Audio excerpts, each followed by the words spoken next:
I'm Ken Campbell, and here in my shed with all this paraphernalia, I'm going to recreate the experiment which changed the world.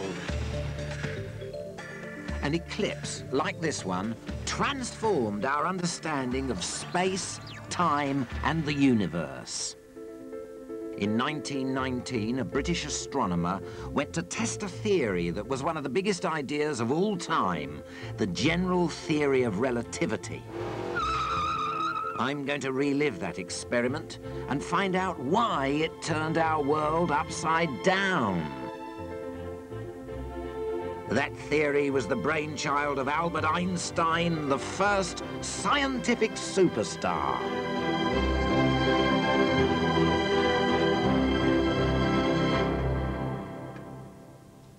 Einstein was born in Ulm, Germany in 1879.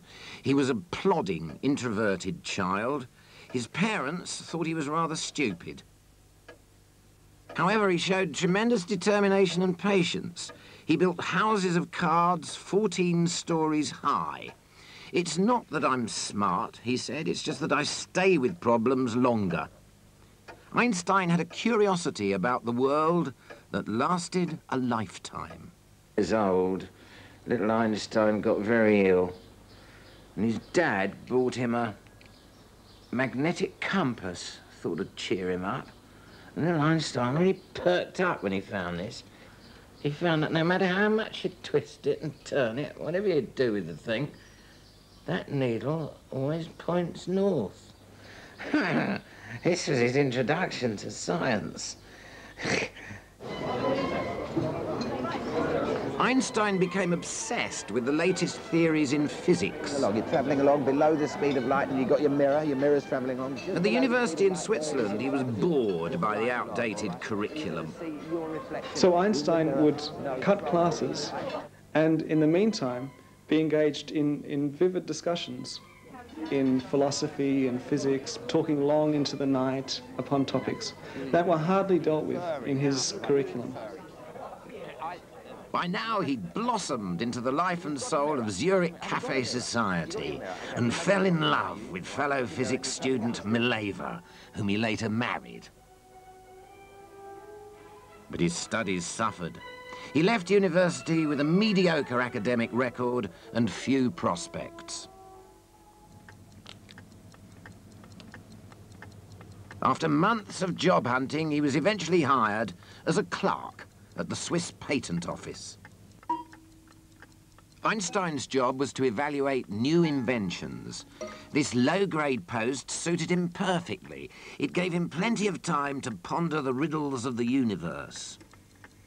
We know that Einstein kept his own work underneath the official papers of the Patent Office, and when times were slow in the Patent Office, he would simply turn to his own work and pick up his calculations or his line of thought. He was preoccupied with the big puzzle of 19th century physics, which was the very peculiar way light behaved. Very peculiar indeed. First, we have to understand relative motion. Relative to an observer on the ground, I'm travelling at 50 miles per hour. Relative to the driver of another car going at 30, I'm only going at 20.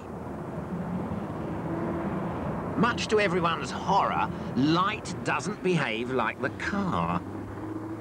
Two scientists, Albert Michelson and Edward Morley, did an experiment in 1887 which showed that the speed of light does not change, even if you are moving relative to it.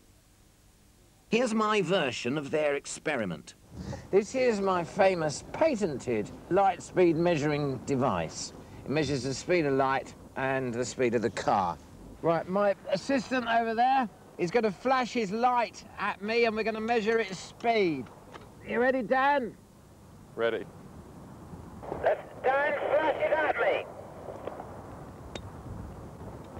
As expected, my machine has measured the speed of light to be 186,000 miles per second. So what happens if I drive away from my assistant and his flash? Now I'm driving away from the light. So I would expect my light measuring equipment to show that the light is travelling at a speed of 186,000 miles per second minus the speed I'm travelling at, okay? So let's see what happens. Now let's imagine my car's top speed is 10,000 miles per second. My meter should read light speed to be 176,000 miles per second. Go on, flush again, Dad! Wow, man, the speed of the light still stays the same.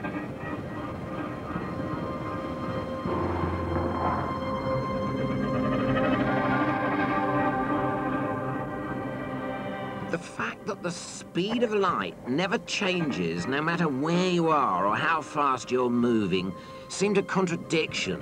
It mystified every physicist, including Einstein.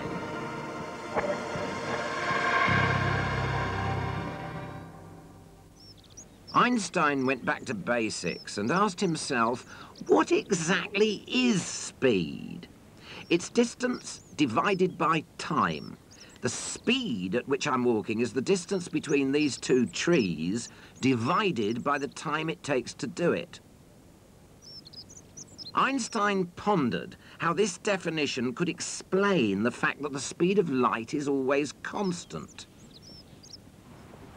One day, Einstein was walking in a park with his friend Besso, when suddenly... I got it. The answer was brilliant and challenges our fundamental laws of the universe. Einstein realized if the speed of light has to stay constant, time has to slow down or speed up. And distance has to shrink or expand. This was the cornerstone of his special theory of relativity.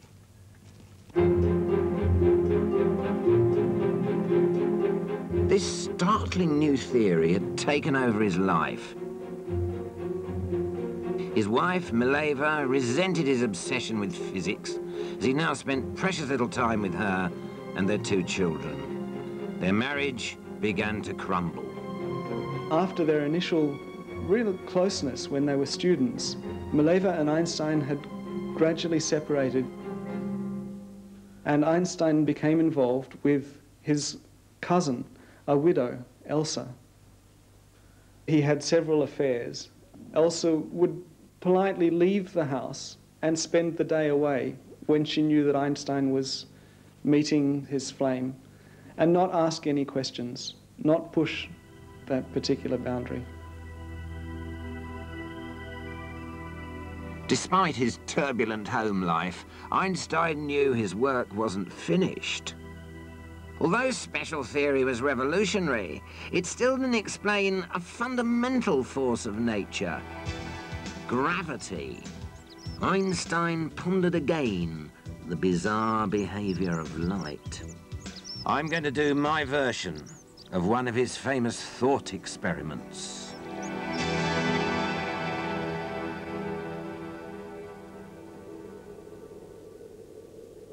Let's say my shed is moving through empty space at a constant speed. In other words, my acceleration is 0. I would, of course, be weightless.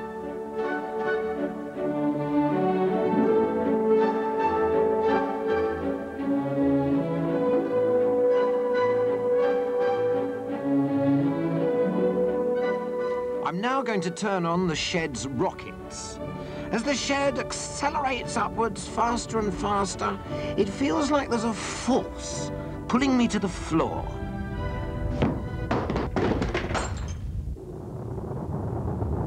The shed's rockets are now accelerating me at 9.8 meters per second. This is actually quite comfortable. Now moving up to 50 meters per second. I can feel myself being dragged down. And now moving upwards now to 100 meters per second, and 500 meters per second. Go on, go for it, 1,000 meters per second. Ah! I feel like jam. Einstein now asked, what happens to a beam of light that shines across my accelerating shed? It takes time for the light to travel from one side of the shed to the other. But because I'm accelerating, by the time the light's travelled across the shed's moved upwards. So, from my point of view, it looks as if the light beam is curving downwards. But that can't possibly be, thought Einstein. Light always travels at a constant speed and in a straight line. It doesn't bend. And then he came up with an incredible answer to this paradox. No, it's not the light, really, that's bending. It's the space through which it's travelling. That's what has bent. Listen, this is such an extraordinary idea. I'm going to repeat it. If you're accelerating, then the emptiness, the void itself, space, is curved. So what's all this got to do with gravity? Hang on, just let me slow my shed down before it falls apart.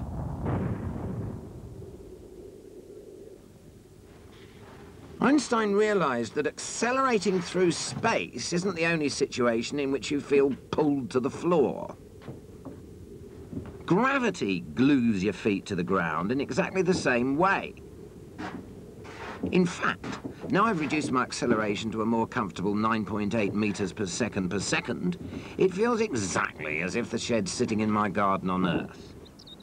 So being in an accelerating space shed is the same as being pulled by gravity. Einstein called this the principle of equivalence. Einstein put the two ideas together and came up with an extraordinary conclusion. Acceleration bends space. Gravity and acceleration are equivalent. Therefore, gravity bends space. And this is Einstein's general theory of relativity. When it was published in 1916, the handful of people who understood it were amazed. But so far, it was just a theory. Einstein wanted proof. And for that he needed a total eclipse of the sun.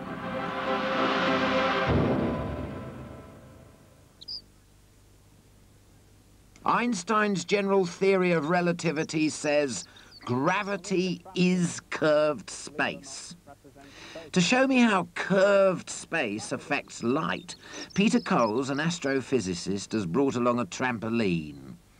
This two-dimensional grid represents the universe defined by Isaac Newton, where time and distance are always regular.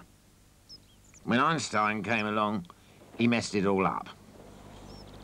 So we now have the sun in place. See, the sun's a very massive body, so it exerts a very strong gravitational effect on space and time. Yeah. And you see that represented here by the way the grid is now deformed. It's curved, especially near the sun. And one of the consequences of that is that light rays, which in the absence of the sun were straight lines, are no longer straight lines. And you can see that if you actually try to send a light signal past the sun with your golf ball there.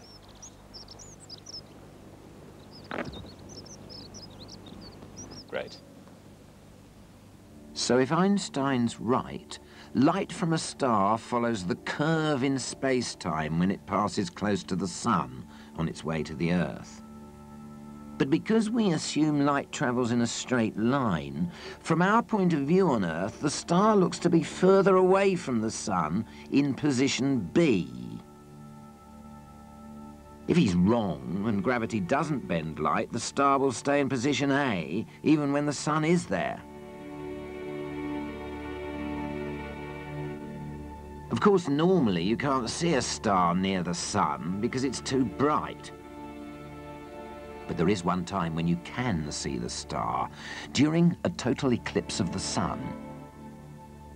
Einstein predicted the shift of the star with the complex maths of general relativity. What he needed next was someone to take a photograph of it during an eclipse.